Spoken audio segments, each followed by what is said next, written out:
어린 시절이 우리 모두의 근원이라는 말은 괜한 말이 아니다. 어린 시절은 모두 다르지만 전쟁 중과 직후에는 거의 비슷했다.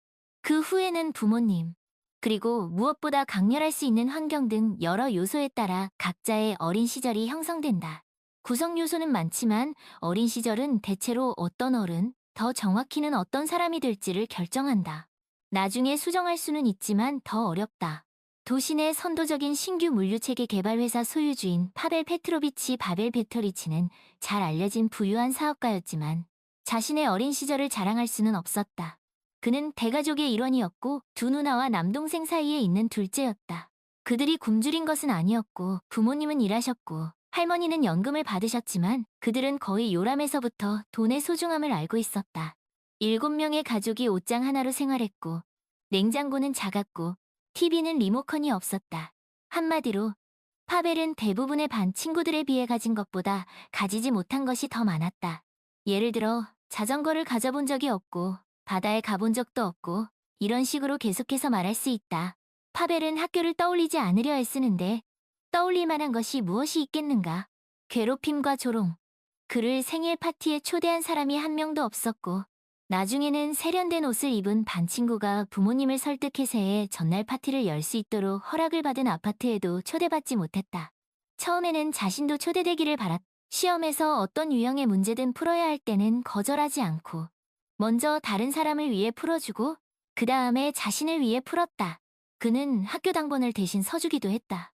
파벨은 키가 임 가까이 되었지만 명중률이 좋지 않아 농구팀에 밀어넣으려는 이유를 금방 알아차렸다.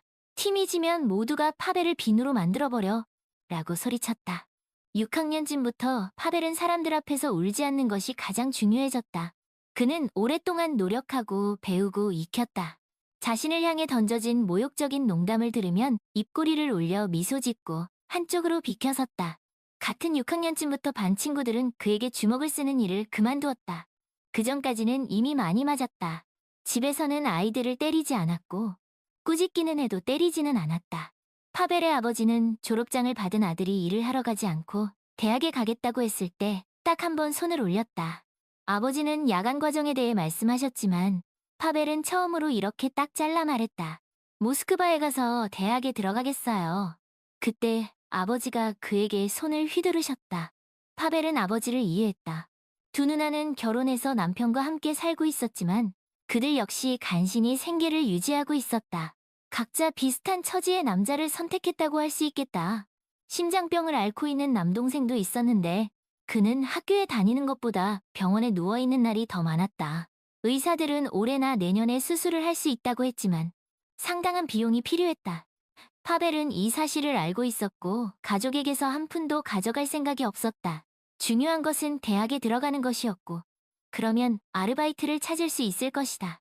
파벨은 대학에 합격했고 이제 모든 것이 자신에게 달려있다는 것을 알고 있었기에 훌륭하게 공부했으며 놀림의 대상이 아니라 첫 주부터 일하기 시작한 학과와 그룹 모두에서 없어서는 안 될 존재가 되었다.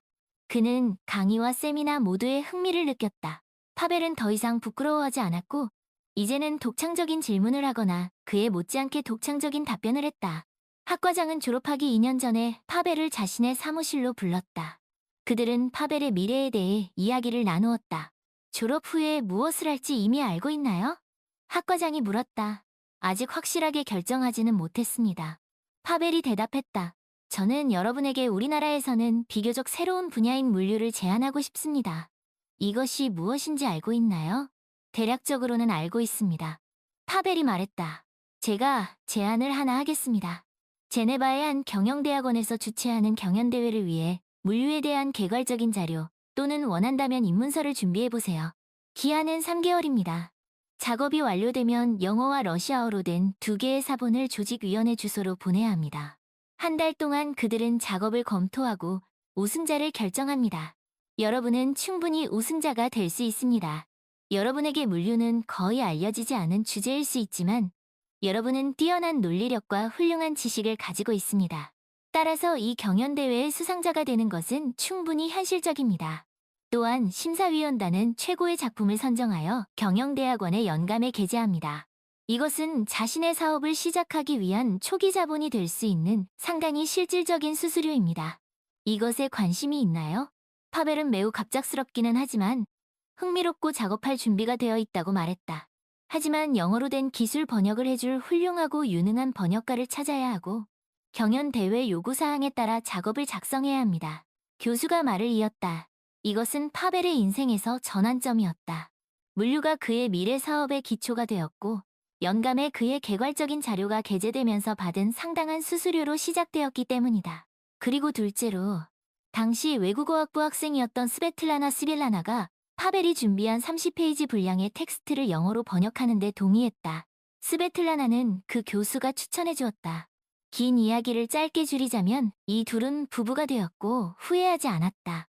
파벨은 운송 및 운송 서비스 회사를 설립하여 자신의 사업을 시작할 수 있었다. 처음에는 회사가 매우 작았고 주로 화물 운송 수단이 10대 미만이었다. 절반은 임대했지만 파벨은 처음부터 인력에 중점을 두었고 직원들을 직접 꼼꼼하게 선발했으며 이것이 물질적 기반보다 훨씬 더 중요했다. 파벨은 직원들과 고객들에게 파벨 페트로비치 바벨 베트로비치가 되었지만 곧 또 다른 지위를 얻게 되었다.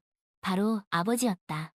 스베틀라나는 용감하게 임신을 견뎌냈지만 나중에 밝혀진 바에 따르면 심장에 문제가 있었다. 하지만 그녀는 임신 중절을 단호히 거부했다. 임신 후반 내내 병원에 누워 있었고 제왕절개를 해야 했지만 파벨은 스베틀라나와 아들을 함께 집으로 데려왔다.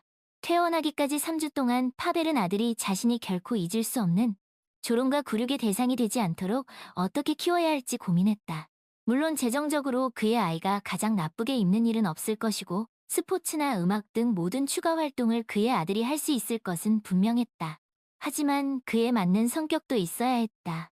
파벨은 스베틀라나에게 학교에서 겪었던 일을 결코 말하지 않았다. 아마 그녀는 믿지 않았을 것이다. 스베틀라나에게 파벨은 보호자, 지지자, 훌륭한 전문가이자 조직자였다. 그녀는 그가 조롱의 대상이었다고는 상상조차 할 수 없었다. 하지만 파벨은 자신이 학교에서 어땠는지 알고 있었다. 이제 아들이 태어나면서 파벨 페트로비치는 3배의 힘으로 일했다. 그의 사업은 확장되었고 새로운 파트너와 함께 새로운 전망이 생겨났다. 그의 회사와 운송 서비스 계약을 체결하는 회사가 점점 더 많아졌다. 그는 오랫동안 자동차를 임대하지 않았다. 파벨 페트로비치의 회사는 50대 이상의 화물차와 소형 화물을 도시와 지역 내에서 배달하는 데 사용되는 픽업 트럭을 구입했다. 그는 시내 중심가에 건물을 매입하여 재개발 및 대대적인 수리를 거쳐 새로운 사무실을 열었고 직원들을 위한 훌륭한 근무 환경을 조성했다. 직원에 관한 한 높은 급여와 사회보장 패키지는 이직을 없애는 기반이 되었고 사람들은 자신의 일자리를 소중히 여겼다. 1년 만에 파벨 페트로비치는 도시에서 10km 떨어진 고급 주택단지에 크고 편안한 집을 지었다. 여기에도 모든 것이 아들을 위해 만들어졌다. 놀이터와 스포츠 경기장, 수영장, 신중하게 선택하고 올바르게 심은 머시빌닉 향나무와 소나무, 아마도 마을 전체에서 가장 훌륭한 암석정원. 그는 파벨의 부모님, 누나들 심장수술 후 건강을 회복하고 성공적으로 학교를 졸업하고 대학생이 된 남동생을 돕자고 먼저 제안한 스베틀라나에게 감사했다. 그들은 함께 스베틀라나와 파벨은 누나들과 그 가족, 부모님, 그리고 미래의 남동생을 위한 새 아파트를 선택했다. 신축 건물에 세 채의 아파트를 구입하여 부모님과 남동생, 누나들이 이사했고 남동생이 가정을 꾸릴 때를 대비해 한 채 더 구입했다. 파벨 페트로비치는 가족을 위한 주거 문제를 해결한 후 기분이 매우 좋고 평온해져서 아내에게 그 사실을 털어놓았다. 맞아요, 파샤. 스베틀라나가 미소 지었다. 당신의 가족이잖아요. 그들의 삶이 어떻게 변할지 두고 보세요. 어쩌면 회사에 누군가를 데려올 수도 있을 거예요. 스베타는 이제 일하지 않았다. 그들은 함께 그렇게 결정했다. 그들은 가사 도우미를 고용할 수 있었지만 아내는 단호히 거부했다. 아니요, 파샤. 제가 직접 저녁을 요리하고 집을 청소할 거예요.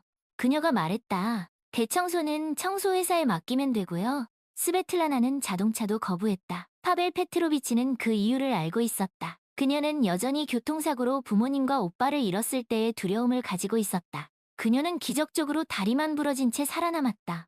스베틀라나는 택시조차 꺼렸고 운전대를 잡은 파벨과 그의 베스맨의 변함없는 운전사인 이반 바실리에비치 이완 와실레비치만 신뢰했다. 파벨은 스베타를 알면 알수록 그녀의 지혜, 재치, 섬세함, 그에 대한 배려심, 그리고 예고르 이거를 양육하는 방식에 더욱 감탄했다. 파벨은 스베틀라나가 아들을 위해 목숨을 바칠 것이라고 맹세할 수 있었지만 아들에 대한 사랑을 억제할 줄 알았다. 예고르를 학교에 보낼 준비를 시킨 것도 그녀였다. 그는 읽고 쓸 줄 알았고 영어를 유창하게 구사했으며 식탁에서나 비행기를 타고 휴가를 갈 때 어떻게 행동해야 하는지 알고 있었다. 그리고 휴가 중에도 그들은 아들 때문에 부끄러워한 적이 없었다. 영어에 관한 한 파벨은 해외에서 의사소통을 해야 할 때 아들을 완전히 믿을 수 있었다. 그들은 종종 스베틀라나를 호텔에 남겨두고 주변의 모든 명소를 돌아다니며 통역사 없이도 충분히 지낼 수 있었다. 스베틀라나는 아들의 건강에 특별한 관심을 기울였기 때문에 매일 아침 운동과 수영은 어기지 않는 규칙이었다. 평일에는 엄마와 아들이 함께 운동을 하고 수영을 했고 주말에는 파벨 페트로비치도 함께 했다. 그는 예고르가 수영을 잘하고 꾸준히 운동을 하는 것뿐만 아니라 스베틀라나도 그렇다는 사실에 기뻤다. 출산 후 의사들은 그녀에게 규칙적이지만 적당한 운동을 강력히 권고했다. 스베틀라나는 여전히 심장이 좋지 않다는 것을 알고 있었고 건강을 유지하려고 노력했다. 스베틀라나는 여전히 남편과 그의 회사를 도왔다. 모든 영어 번역과 영어로의 번역은 그녀가 했다. 나중에 업무량이 몇 배로 늘어나자 스베틀라나는 회사에 번역 부서를 만들자는 제안을 했고 직접 스카이프를 통해 지원자들을 테스트했다. 파벨 페트로비치는 그렇게 말하지는 않았지만 자신이 든든한 후방을 가지고 있다고 생각했고 그것을 만든 것은 바로 스베틀라나였다. 그는 때때로 가족, 아들과 함께 보내는 시간이 많지 않다는 것에 죄책감을 느꼈다. 그리고 한 번은 스베틀라나에게 그 사실을 털어놓았다. 그녀는 이렇게 대답했다. 그런 생각은 하지도 마세요. 예고르는 당신이 일하고 있고 수백 명의 사람들에 대한 책임이 있다는 것을 알고 있어요. 당신이 아들을 교육하고 있다고 생각하세요. 그리고 더 나은 방법은 아직 발명되지 않았어요. 영어 공부는 제가 아니더라도 유능한 과외 선생님을 모실 수 있었을 거예요. 그리고 예고르에게 프랑스어도 가르치도록 과외 선생님을 모시는 것은 어떻게 생각하세요? 아이가 싫어하지는 않을까요? 파벨 페트로비치가 물었다. 싫어하지 않아요. 스베틀라나가 대답했다. 우리는 어린 왕자를 읽었는데 저는 그것을 쓴 사람이 프랑스 조종사라고 말해주었어요. 그리고 우연히 기억나는 몇 가지 프랑스어 구절을 말해주었더니 예고르가 프랑스어를 배우고 싶어 했어요. 스베타. 파벨은 쑥스러워하며 말했다. 저는 읽어보지 않았어요. 그녀는 웃었다. 그러면 읽어보세요. 생텍 주페리는 평범한 동화 작가가 아니에요. 당신도 좋아할 거예요. 그리고 예고르에게 그 책을 빌려달라고 해보세요. 읽어보지 않았다고 고백하고 어렸을 때는 그럴 기회가 없었다고 설명해보세요. 아이는 이해할 거예요. 어린 시절. 파벨은 어린 시절, 특히 학교 반 친구들을 잇기 위해 많은 노력을 기울였다. 그는 가끔 그들 중 누군가를 만났고 즉시 억울함이 솟구쳤다. 그리고 그들은 노골적으로 아첨하고 비위를 맞췄다. 아니, 그와 스베틀라나는 예고르가 결코 그의 처지에 놓이지 않도록 모든 것을 할 것이다. 예고르는 훌륭하게 공부했다. 그는 수영에서 눈에 띄는 성과를 거두었다. 강요 없이 억지로가 아니라 음악 학교를 졸업했고 저녁에는 종종 엄마를 위해 그녀가 가장 좋아하는 차이콥스키를 연주했다. 그는 천문학에 빠져 있었다. 파벨은 이 사실을 알고 그에게 망원경을 선물했고 자신도 모르게 저녁마다 하늘을 응시하게 되었다. 그는 예고르 덕분에 예전에는 알지도 못했던 많은 별과 별자리를 알게 되었다. 파벨은 아들의 잡식성에 약간 불안해했다. 무엇을 하든 반드시 결과를 얻었다. 아들이 앞으로 어디에서 공부할지, 무엇을 선택할지 알 수 없었다. 그가 자신의 후계자가 되기를 바랐고 매우 바랐다. 졸업장을 받은 예고르는 스위스의 경영대학원에서 공부하고 싶다고 말했다. 파벨은 의아한 듯이 스베틀라나를 바라보았다. 네, 파샤. 아내는 놀라지 않았다. 당신이 지금 성공적으로 이끌고 있는 사업을 시작하는데 어떻게 도움이 되었는지 이야기해 주었어요.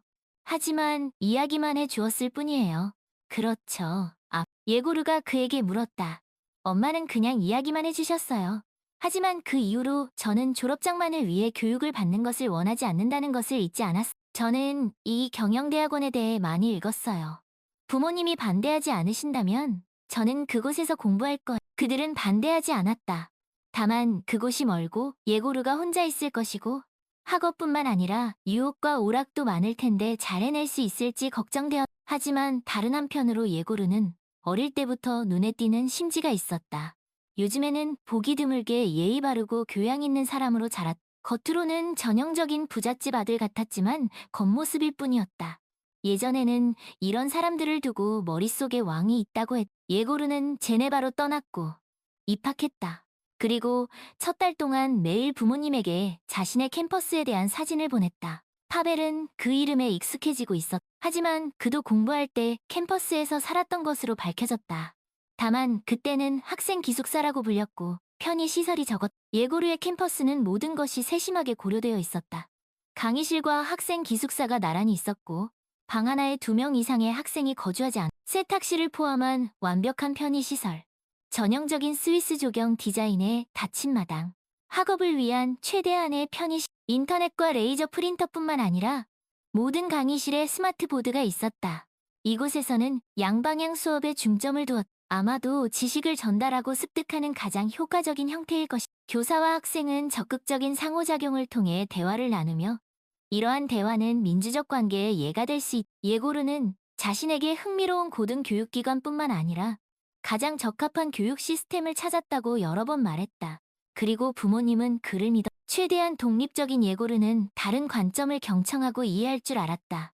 그는 이미 제네바에 그런 사람으로 왔고 프랑스어와 영어를 유창하게 구사했. 이것은 교수와 학생 모두를 오해하게 만들었다. 그들은 예고르가 이곳에서 외국인이 아니라고 확신했. 이곳은 얼마나 모든 것이 신중하고 편안하게 고려되어 있는지 파벨과 스베틀라나는 직접 확인했다. 그들은 새해 전에 아들을 만나러 갔고 예고르가 이곳에서 어떤 불만도 없다는 것을 알고 집으로 돌아왔. 예고르가 방학을 맞아 집으로 돌아왔을 때 졸업 전 마지막 방학이었는데 예고르가 앞으로 무엇을 할 것인지에 대한 구체적인 대화가 이루어졌다. 부모님은 아들이 유럽에 남고 싶어 할까봐 두려워했다. 그는 성공적이고 유망했으며 이미 2개의 제안을 받았. 하지만 예고르는 집으로 돌아가고 싶다고 말했. 네, 스위스도 좋지만 저는 이곳에서 살고 일할 것. 파벨 페트로비치는 즉시 자신의 회사를 제안했. 사실상 이미 당신의 회사예요. 저는 다른 것을 상상할 수 없어요. 돌아오. 예고르는 떠났다. 스베틀라나는 그의 방, 거실, 주방을 수리하기 시작했고 그 수리에 온통 몰두했. 그래서 파벨은 아내에게 회사의 모든 일이 잘 풀리지 않는다고 말하지 않았다. 대성결함으로 인해 선적을 기다리던 화물차 6대가 있던 경납고에 불이 났. 그들을 구할 수 없었다. 위약금을 지불해야 했고 심지어 한 대형 파트너를 잃었다.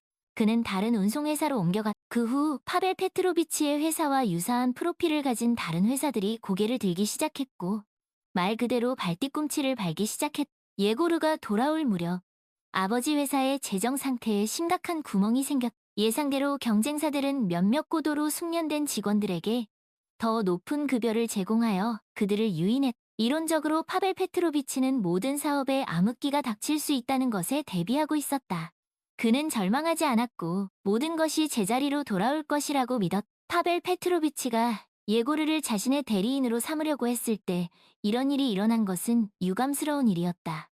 그는 마침내 아내에게 모든 것을 털어놓기로 결심했. 그리고 다시 한번 그가 얼마나 든든한 후방을 가지고 있는지 확신했. 그녀는 그를 지지했고 여전히 그를 믿는다고 말했으며 일종의 회사 구제 계획, 정확히 말하면 회생 계획을 개발하라고 조언해. 처음에 파벨 페트로비치는 아들을 이 계획 개발에 참여시키려고 했지만 나중에 반대로 행동해야 한다고 결정했다. 예고르에게 성공적인 사업이 항상 안정적인 상태가 아니라는 것을 보여주자. 그리고 그가 준비가 되어 있지 않거나 원하지 않는다면 강요하지 않을 것이다. 아들은 자신의 선택을 할 권리가 있다. 하지만 파벨 페트로비치는 이것이 그의 아버지의 가장 큰 패배가 될 것이라고 인정했다. 그리고 예고르가 그와 함께할지 여부를 최종적으로 확인하기 위해 파벨 페트로비치는 아들을 평범한 직원, 아니 평범한 직원도 아닌 거의 심부름꾼으로 가장 깊숙이 빠뜨리는 방법을 생각해냈다. 파벨 페트로비치는 아들에 대한 존경심과 사랑에도 불구하고 한 가지 의구심을 품고 있었다. 예고르는 어린 시절과 청소년 시절의 그와 마찬가지로 잔인함과는 거리가 멀었다. 많은 사람들이 예고르를 온화하고 유순하다고 생각했다. 이것은 어떤 중요하고 원칙적인 문제로 그와 마주치지 않은 사람들이다. 하지만 인생에서는 훨씬 더 자주 중요한 문제가 아니라 일상적인 문제가 발생한다. 그리고 여기서 예고르는 자신의 의견을 강요하는 것은 고사하고 그것을 말하려고조차 하지 않았다.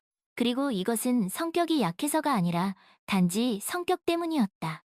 예고르는 사람을 즉시 파악하고 평가한 후에는 그를 재교육하거나 설득하는 데 시간을 낭비하지 않고 단순히 더 이상 그와 소통하지 않거나 소통을 제한했다. 아마도 인생에서는 그렇게 해야 할 것이다. 하지만 사업에서는 여기서 파벨 페트로비치는 자신의 실무로 다져진 관점을 가지고 있었다. 파벨 페트로비치는 처음으로 아들을 사무실로 불러 예고르에게 말했다. 아, 지금은 회사에 좋지 않은 시기예요. 솔직히 말해봅시다. 제 힘이 약해졌다고 말하고 싶지 않고 늙었다고 느끼지도 않아요. 하지만 나이를 먹지 않는 것도 아니에요. 회사의 사업 침체는 심각하지만 고칠 수 있어요. 단, 회사 대표는 모든 사람을 억누르고 주먹을 쥐고 있어야 해요. 반격할 줄 알아야 하고, 누구에게 어떤 반격을 해야 하는지 이해해야 해요. 요컨대, 사람들을 관리해야 해요. 당신은 이것에 준비가 되어 있나요? 당신의 성격은 준비가 되어 있나요? 저는 제 성격에 대해 의심하지 않아요. 예고르가 대답했다. 아버지는 제가 너무 온화하다고 말씀하시고, 아마도 그런 성격으로는 뒤에서 조롱을 피할 수 없을 것이라고 생각하실 거예요.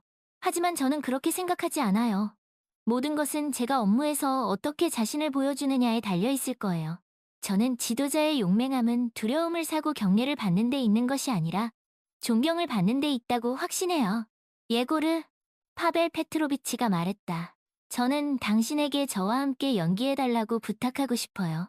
제 계획이 당신에게 터무니없어 보일지라도 저를 믿으세요. 그리고 그는 자신의 전략과 전술에 대해 이야기했다.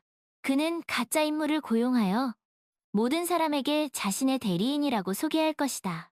동시에 예고르도 회사에 들어와 심부름꾼, 즉 커피와 문구를 나르고 때로는 고객에게 중요한 문서를 전달하는 등 모든 사람이 상사인 제3의 직원이 될 것이다. 이것은 잔인하지만 생산적인 생존학교다. 예고르가 이 일을 해내고 그런 일을 부끄러워하지 않고 신뢰와 기본적인 존경을 얻는다면 사업가의 쉽지 않은 길의 한 부분을 통과할 것이다. 지식으로 구성된 다른 부분에 관해서는 파벨 페트로비치는 아들을 의심하지 않았다. 하지만 그는 자신의 경험으로 볼 때 길은 양방향이어야 한다는 것을 알고 있었다. 이 모든 것을 말한 후 파벨 페트로비치는 아들의 대답을 기다렸고 아들은 이렇게 대답했다. 제 생각에는 최선의 계획은 아닌 것 같아요. 실패할 것 같아요. 하지만 실험에는 동의해요. 아버지가 계획하신 대로 하세요. 그렇게 예고르는 아버지 회사에서 심부름꾼이 되었고 집단을 꽤 잘 알게 되었다. 모든 사람이 그에게 기본적인 예의를 보인 것은 아니었다. 어떤 사람들에게서는 한 번도 감사하다는 말을 듣지 못했고 어떤 사람들은 그를 우펄 가까이 바싹 보지 않고 인사도 작별 인사도 하지 않았다. 하지만 감사하다는 말을 하지 않는 사람들 중에는 근본적으로 다른 사람들이 있었다. 어떤 사람들은 항상 일에 몰두하여 자신의 이름조차 잊을 수 있었고 문제에 대한 독특한 해결책을 개발했다. 그리고 다른 사람들은 단순히 자신의 거만함과 무례함을 과시했다. 그리고 단 한 명의 부서장만이 예고르를 마치 친아버지처럼 대했다. 사소한 부탁에도 감사를 쏟아낼 뿐만 아니라 필요한 곳과 필요하지 않은 곳에서 예고르에게 찬사를 보냈다. 젊고 예의 바르고 모든 일을 항상 제 시간에 한다. 모두 처음에는 놀랐지만 나중에는 익숙해져서 이 격렬한 칭찬을 알아차리지 못했다. 예고르는 일을 잘 해냈고 노골적인 무례한 사람들이나 명백하고 생산적인 일 중독자들에 대한 자신의 태도를 한 번도 드러내지 않았다. 그리고 회사 자체에 터널 끝에 빛이 보이기 시작했다. 그때 파벨 페트로비치는 모든 사람을 모아 카드를 공개했다. 배달원이자 심부름꾼인 그의 아들 예고르는 스위스 경영대학원 졸업생이다. 모든 사람이 파벨 페트로비치의 대리인이라고 생각했던 사람은 사실 대리인이 아니다. 그는 단지 실험에 참여하여 도움을 주었을 뿐이다. 이제 그의 자리는 예고르가 정당하게 차지할 것이다. 그리고 아마도 오래 걸리지는 않을 것이다. 파벨 페트로비치는 회사를 아들에게 맡기고 은퇴할 계획이다. 그리고 가장 진정한 분석이 시작되었다. 알고 보니 파벨 페트로비치는 아들이 어떻게 일하는지 뿐만 아니라 직원들의 반응도 주시하고 있었다. 그리고 많은 사람들이 자신을 그렇게 드러내어 그가 그들과 헤어지게 되었는데 그들의 무례함과 무례함 때문이었다. 하지만 예고르를 존중하는 부서장은 파벨 페트로비치가 승진시킨다. 이제 그는 모든 재정 문제를 담당하는 그의 두 번째 대리인이다. 직원들이 어떤 혼란에 빠졌는지 길게 이야기하지 않으려면 그들 중 일부가 해고되었다고 말하는 것으로 충분하다. 게다가 자신의 의지가 아니라 파벨 페트로비치의 바람에 따라 해고되었다. 어떤 사람들은 예고르에게 그렇게 충성스러운 부서장의 지위를 받고 일하고 싶지 않았는데 그는 그렇게 능숙하게 가장 높은 직위 중 하나로 뛰어올랐다. 그때는 아무도 예고르에 대한 그의 호의가 무엇 때문인지 알지 못했다. 그리고 그 비밀은 간단하게 밝혀졌다. 그는 아버지와 아들이 실험, 아니 더 정직하게 말하면 함정에 대해 이야기하는 것을 우연히 들었다. 하지만 그는 재빨리 상황을 파악했다. 그렇게 그는 심부름꾼에게 최대한의 존경심을 보인 거의 유일한 사람이 되었다. 예고르가 회사 이사 대리로 취임함과 동시에 숙련된 전문가들이 해고되면서 고객이 다른 물류 회사로 유출되는 새로운 문제가 발생했다. 소문은 빠르게 퍼졌고 이러한 변화는 파벨 페트로비치에게 헛되지 않았다. 예고르가 회사를 구하기 위해 나섰다. 그는 물류 사업의 새로운 방향인 정보 물류 시스템을 개발했다. 이 계획을 아버지에게 제시할 때 그는 스위스 경영대학원에서 참여했던 교과서의 일부 장을 읽어주었다. 새로운 시스템의 핵심은 다음과 같았다. 정보 흐름 관리가 필요하다. 이를 통해 회사 내부 및 외부 리소스에서 데이터를 최적으로 안전하게 전송, 처리, 이동, 보관 및 저장할 수 있다. 동시에 보안 수준은 기술 및 조직적 조치를 통해 이를 보장하는 데 드는 비용과 직접적으로 관련이 있다. 다시 말해, 특정 방향에서 산업 스파이에 대한 대응책이 마련될 것이다. 그리고 이것은 긍정적인 결과를 가져왔다. 파트너들이 다시 돌아오기 시작했지만 이제 인력이 부족했다. 또 다른 불쾌한 사실이 밝혀졌다. 회사 계좌에서 거액의 횡령이 발견되었다. 예고르가 주도하여 훌륭하게 수행한 내부 조사 결과 이 모든 일의 배후에는 예고르를 그렇게 칭찬하여 이 자리를 차지한 새로 임명된 두 번째 대리인이 있다는 것이 밝혀졌다. 파벨 페트로비치는 그를 강제로 훔친 돈을 돌려주게 했지만 이 사기꾼뿐만 아니라 그의 가족을 불쌍히 여겨 재판 없이 해결했다. 그리고 예고르는 아버지가 해고한 물류 전문가와 프로그래머를 찾기 시작했다. 그는 그들 한 명 한 명과 직접 이야기했고 사람들은 회사로 돌아왔다. 그리고 어느 날 파벨 페트로비치는 아들에게 말했다. 네가 옳았어, 예고르. 나는 이 함정을 계획하면서 내 상처, 내 실수에 초점을 맞췄어. 이제 내 길이 더 개방적이고 정직하다는 것을 알겠어. 감사합니다, 아버지. 저는 정말 제 길이 있고 제 실수는 제가 직접 겪어야 해요. 여기서 아버지는 저에게 귀감이 되세요. 저는 전능한 아버지의 도움 없이 인생에서 그런 성공을 거둔 사람을 알지 못해요. 아버지는 저에게 전능하세요. 하지만 제 의지를 꺾지 않으셨기 때문일 거예요. 우리가 회사를 어떻게 운영할지 아세요? 부하 직원을 존중하고 집단을 단결시키고 이 집단의 각 구성원의 삶에 참여하는 것이 무엇인지 기억하고 필요한 경우 돕는 거예요. 이것이 바로 유럽의 선도적이고 수년간 성공적인 회사들이 일하는 방식이에요. 한편으로는 규율, 다른 한편으로는 각 구성원에 대한 기업적 보호. 회사가 다시 리더가 되고 그곳에서 일하는 것이 큰 행운으로 여겨지기까지 1년이 걸렸다. 비록 존중, 개방성, 자신의 자격을 향상시키려는 사람들을 장려하는 새로운 경영 스타일을 즉시 받아들이지는 않았지만 말이다. 예고르 자신도 교육과 과정을 놓치지 않았는데 바로 그곳에서 많은 새로운 것을 배울 수 있었다. 그리고 어느 날 저녁 식사 시간에 아버지가 예고르에게 예상치 못한 말을 했다. 그런데 아들아, 우리 자리를 바꾸자. 내일부터 네가 총괄이사다. 너는 회사를 이끌 준비가 되었다.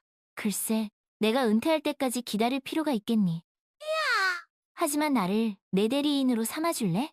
그리고 여기서 스베틀라나가 말을 꺼냈다. 그래, 예고르.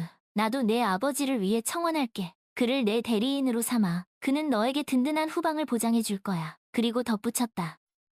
우리는 네가 자랑스러워, 아들아. 모스크바의 번화한 중심부에서 혁신의 물결이 일고 있는 가운데 아나톨리라는 이름의 한 젊은 기업가가 자신의 운명을 개척할 준비를 하고 있었다.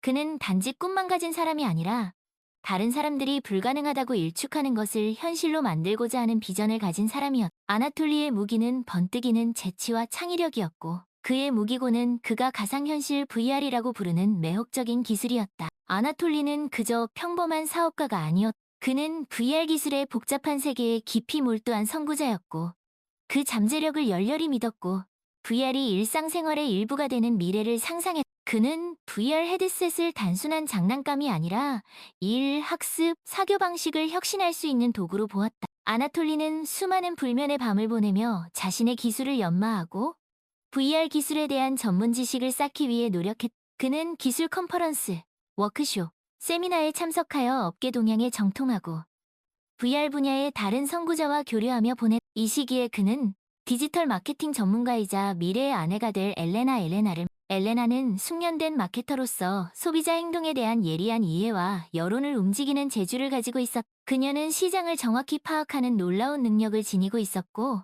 종종 다른 사람들이 보지 못하는 트렌드와 기회를 포착했다.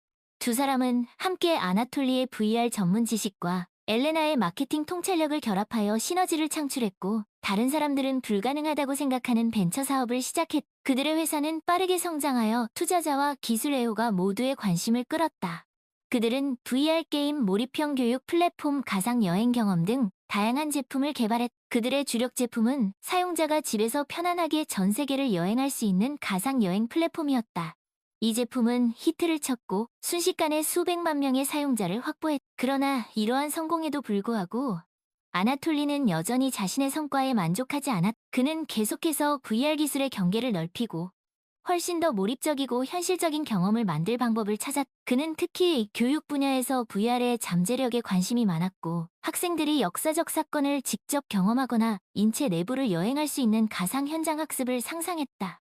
그러던 중 아이리나라는 저명한 벤처 투자자가 주최하는 VR 경연대회에 대한 소식이 아나톨리의 귀에 들어왔다. 이리나는 기술 산업에서 존경받는 인물이었고 파괴적인 기술에 대한 예리한 안목을 가진 것으로 유명했다. 그녀는 수많은 성공적인 스타트업을 지원했으며 그녀의 지원은 단순한 재정적 지원 그 이상을 의미했다. 그것은 타당성과 신뢰성의 상징이었다. 이 대회의 상금은 상당한 투자금으로 아나톨리의 회사를 새로운 차원으로 끌어올릴 수 있는 금액이었다. 하지만 그에게는 돈보다 더 중요한 것이 있었다. 그것은 자신의 비전을 검증하고 자신이 수년간 쏟아부은 노력이 헛되지 않았다는 것을 증명할 기회였다. 아나톨리는 즉시 대회 참가를 신청했다. 그는 신청서를 작성하면서 자신의 기술에 대한 전문 지식과 VR의 미래에 대한 비전을 보여주기 위해 신중하게 단어를 선택했다. 그는 VR이 사람들의 삶을 개선하고 교육을 더욱 매력적이고 접근하기 쉽게 만들고 전 세계 사람들을 연결할 수 있는 잠재력이 있다고 믿는다는 점을 강조했다. 며칠 후 아나톨리는 대회 결선 진출자로 선정되었다는 소식을 받았다. 그는 기쁨에 벅차올랐고 동시에 앞으로 닥칠 도전에 대한 긴장감도 느꼈다. 그는 자신이 다른 재능 있는 기업가들과 경쟁하게 될 것이라는 것을 알고 있었고 그들 모두는 심사위원들에게 깊은 인상을 남기고 투자금을 확보하기를 열망하고 있었다. 경연대회는 모스크바의 호화로운 호텔에서 열렸다. 그 장소는 기술 애호가, 투자자, 언론인으로 가득 차 있었고 모두 VR 분야의 차세대 거물이 누구인지 보고 싶어 했다. 아나톨리는 무대에 오르자 청중 속에 있는 엘레나를 발견했고 그녀의 눈에서 그를 응원하는 자부심과 믿음을 읽을 수 아나톨리는 자신감 있고 설득력 있게 발표했고 VR의 미래에 대한 자신의 비전을 설명하고 자신의 회사가 이 기술을 어떻게 발전시키고 있는지 보여주었다. 그는 자신의 프로토타입을 시연했고 청중은 그 몰입감과 사실감에 감탄했다. 발표가 끝난 후 심사위원들은 아나톨리에게 그의 기술과 사업 계획에 대해 자세히 질문했다. 그는 모든 질문에 신중하고 통찰력 있게 대답했고 VR에 대한 자신의 전문 지식과 열정을 보여주었다. 마침내 심사 결과가 발표될 시간이 되었다. 아나톨리는 긴장감에 휩싸여 무대 가장자리에 서서 숨을 죽이고 결과를 기다렸다. 발표자가 그의 이름을 호명했을 때 그는 믿을 수 없었다. 그는 대회에서 우승했고 꿈에 그리던 투자금을 아나톨리의 승리는 그와 그의 회사의 전환점이 되었다. 그 투자금 덕분에 그는 사업을 확장하고 더 많은 인재를 고용하고 VR 기술을 더욱 발전시킬 수 있었다. 그는 또한 이리나의 귀중한 멘토십과 지도를 받았다. 그녀의 경험과 업계 인맥은 그가 사업을 성장시키고 새로운 파트너십을 구축하고 새로운 시장에 진출하는 데 도움이 되었다. 회사가 성장함에 따라 아나톨리는 자신의 가치관과 비전에 충실했다. 그는 혁신, 우수성, 사회적 책임의 문화를 조성했. 그는 직원들이 창의력을 발휘하고 위험을 감수하고 규범에 도전하도록 격려했. 그는 또한 VR이 모든 사람이 접근할 수 있도록 하기 위해 최선을 다했고 저렴한 VR 헤드셋과 교육기관을 위한 무료 VR 콘텐츠를 개발했. 그러나 순탄치만은 않았다. 거대 기술 기업들이 VR 시장에 진출하기 시작했고 그들의 막대한 자원과 시장 지배력은 아나톨리의 회사에 심각한 위협이 되었. 그들은 아나톨리의 제품을 모방한 저렴한 VR 헤드셋을 출시하기 시작했고 공격적인 마케팅 캠페인을 통해 고객을 빼앗아갔. 설상가상으로 아나톨리는 자신의 가장 신뢰하는 임원 중 한 명인 세르게이 썰기에게 배신을. 세르게이는 회사의 재정 상황에 대한 중요한 정보를 경쟁사에 유출했고 그 대가로 거액의 뇌물을. 이로 인해 아나톨리의 회사는 심각한 재정적 위기에 처했고 투자자들의 신뢰를 잃었. 이러한 어려움 속에서도 아나톨리는 포기하지 않았다. 그는 자신의 팀을 결집하여 위기를 극복하기 위한 계획을 세웠. 그들은 경쟁사와 차별화되는 새롭고 혁신적인 VR 경험을 개발하는 데 집중했다. 그들은 또한 제품을 다양화하고 새로운 시장을 개척하고 전략적 파트너십을 구축하기 위해 노력했. 이때 아나톨리의 아들 디미트리가 미국 유학을 마치고 돌아왔. 드미트리는 인공지능 AI 분야의 전문가였고 AI를 사용하여 VR 경험을 향상시키고 자동화된 고객 지원 시스템을 개발하 회사의 운영을 최적화하는 데 도움을 주었다. 그는 또한 회사의 AI 전략 고문으로 베라 브리아를 영입했. 베라는 드미트리의 대학 동창이자 AI 분야에 떠오르는 별이었. 그녀는 자연어 처리와 기계학습에 대한 전문 지식을 회사에 제공했고 AI 기반 VR 경험을 개발하는 데 중요한 역할을 했. 드미트리와 베라는 함께 세르게이의 배신 행위를 조사하기 시작했. 그들은 AI 기반 데이터 분석 도구를 사용하여 세르게이의 이메일, 재무기록, 기타 문서를 조사했. 그들은 세르게이가 회사의 자금을 횡령하고 기밀 정보를 경쟁사에 유출한 증거를 발견했다. 한편 아나톨리는 회사의 투명성을 높이고 투자자 및 고객과의 관계를 재구축하기 위해 그는 또한 회사의 윤리 강령을 강화하고 내부 고발 시스템을 도입하여 직원들이 불법 행위를 신고하도록 장려했. 드미트리와 베라의 도움으로 아나톨리는 세르게이의 범죄 행위를 폭로하고 그를 법의 심판대에 세울 수 있었. 세르게이는 자신의 범죄를 자백했고 회사에 끼친 손해를 배상해야 했. 이 사건은 아나톨리의 회사에 큰 타격을 주었지만 동시에 그들을 더욱 강하게 만들었. 그들은 위기를 통해 귀중한 교훈을 얻었고 회사의 내부 통제 시스템을 개선하고 윤리적 기준을 강화했. 그들은 또한 AI의 힘과 그들의 VR 기술을 향상시키는 잠재력을 깨달았. 회사가 회복됨에 따라 아나톨리는 자신의 아들에 대한 자랑스러움이 커지는 것을 느꼈. 드미트리는 유능한 리더이자 혁신가로 성장했고 회사의 미래에 대한 자신의 비전을 가지고 있었. 그는 AI와 VR을 결합하여 더욱 몰입적이고 개인화된 경험을 창출하는 데 열정을 쏟았. 어느 날 저녁 아나톨리와 드미트리는 회사의 미래에 대해 아나톨리는 드미트리에게 회사를 물려줄 준비가 되었다고 말했고 그가 회사를 새로운 차원으로 이끌 것이라고 믿는다고 말했. 드미트리는 아버지의 신뢰에 감동했고 겸허한 마음으로 그 제안을 받아들였. 그는 아나톨리의 유산을 이어받아 VR 기술의 경계를 넓히고 모든 사람이 접근할 수 있는 VR을 만들기 위해 노력하겠다고 약속했. 다음 날 아나톨리는 회사 이사회에 자신의 은퇴와 드미트리의 CEO 임명을 발표했다. 이 소식은 업계에 큰 파장을 일으켰지만 동시에 새로운 시대의 시작을 알리는 신호탄이기도 했다. 드미트리의 리더십 아래 회사는 계속해서 성장하고 혁신했. 그들은 AI 기반 VR 경험, 개인화된 학습 플랫폼, 몰입형 게임 등 다양한 신제품과 서비스를 출시. 그들은 또한 의료, 제조, 소매 등 새로운 산업으로 사업을 확장했. 아나톨리는 회사의 고문으로 남아 드미트리에게 조언과 지도를 제공했. 그는 또한 자선활동에 적극적으로 참여하여 VR을 사용하여 교육을 개선하고 사회적 문제를 해결하는 데 앞장섰. 수년 후 아나톨리는 자신이 이룬 모든 것을 회상하며 깊은 만족감을 느꼈다. 그는 자신의 꿈을 현실로 만들었고 세상을 더 나은 곳으로 바꾸는 데 기여했. 그는 또한 자신의 아들이 자신의 유산을 이어받아 VR 기술의 미래를 만들어가는 모습을 보며 자랑스러웠. 어느 화창한 오후 아나톨리와 드미트리는 모스크바 강변을 따라 산책하고 있었다. 그들은 자신들이 함께 이룬 여정과 앞으로 나아갈 길에 대해 이야기했. 아버지, 드미트리가 말했다. 아버지의 발자취를 따를 수 있어서 영광입니다. 아버지의 가르침과 지지가 없었다면 오늘의 저는 없었을 거예요. 아나톨리는 아들의 어깨에 손을 얹고 말했다. 너는 이미 나를 뛰어넘었어, 드미트리. 너는 VR의 미래이고 네가 앞으로 무엇을 이룰지 기대가 그들은 함께 강 너머로 지는 해를 바라보았다.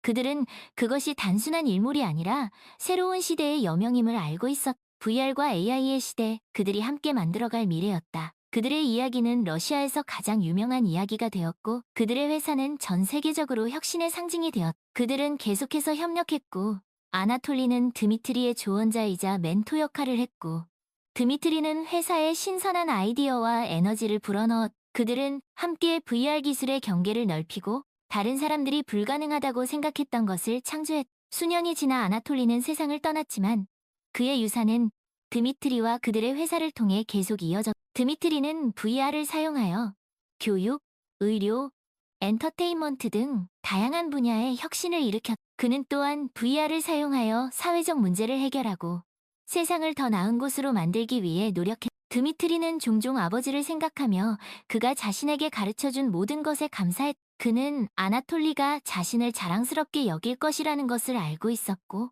그의 유산을 이어받아 VR 기술의 미래를 만들어가고 있다는 것에 자부심을 느꼈다. 어느 날 드미트리는 자신의 아들에게 VR 헤드셋을 씌워주며 말했다. 이것은 단순한 장난감이 아니란다. 이것은 세상을 바꿀 수 있는 도구라. 네가 이것을 사용하여 무엇을 창조할지 기대가 크고 그의 아들은 호기심 가득한 눈으로 VR 헤드셋을 바라보았다. 그는 아직 VR의 잠재력을 완전히 이해하지는 못했지만 무언가 특별한 것이라는 것을 느낄 수 있었다. 그리고 그 순간 드미트리는 VR의 미래가 안전하다는 것을 알았다. 그 횃불은 다음 세대로 전해졌고 그 이야기는 계속될 것이. 그들의 여정은 이제 막 시작되었을 뿐이었다.